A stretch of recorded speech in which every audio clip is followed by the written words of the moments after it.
Genetic therapies are approaches to treat genetic disorders by adding new DNA or changing your existing DNA. To understand how genetic therapies work, let's first look at what genes are. Genes are sections of DNA inside of your cells. A gene provides instructions for making a protein.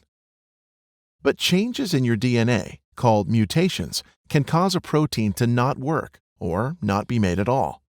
This can cause a genetic disorder.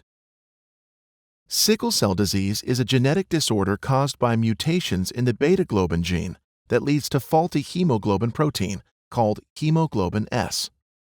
Hemoglobin S changes flexible red blood cells into rigid, sickle-shaped cells. These sickle cells can block blood flow and result in pain and organ damage.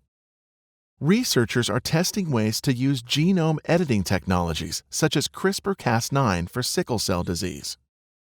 One way is to turn on the gene for fetal hemoglobin, which can help reverse sickle cell disease.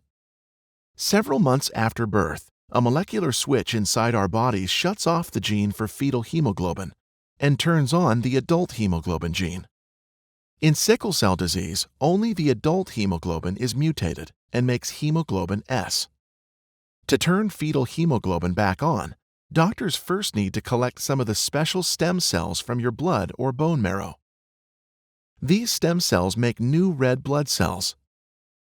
The cell's DNA can then be edited in a lab. Scientists usually use a vector to get all the genome editing ingredients inside the cells.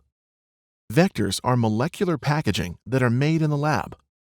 Often vectors are made from viruses, since viruses are great at getting DNA inside of our cells. To make the vector, scientists modify the virus to remove its harmful genes that cause disease, and to add all the genome editing ingredients. One ingredient is a scissors-like protein. Another is a guide molecule that brings the scissors to the spot on your DNA that needs to be changed.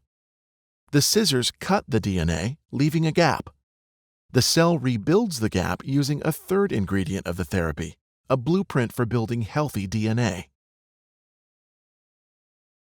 In this example, the guide molecule seeks out the molecular switch gene that shuts fetal hemoglobin off. The scissors cut the DNA near the gene. The repair process disables the gene. Without the molecular switch, the cells make more fetal hemoglobin and less adult hemoglobin. These edited stem cells are returned to the body through an IV. The edited cells make healthy red blood cells. Learn more about NHLBI's research and clinical trials that support genetic therapies for sickle cell disease.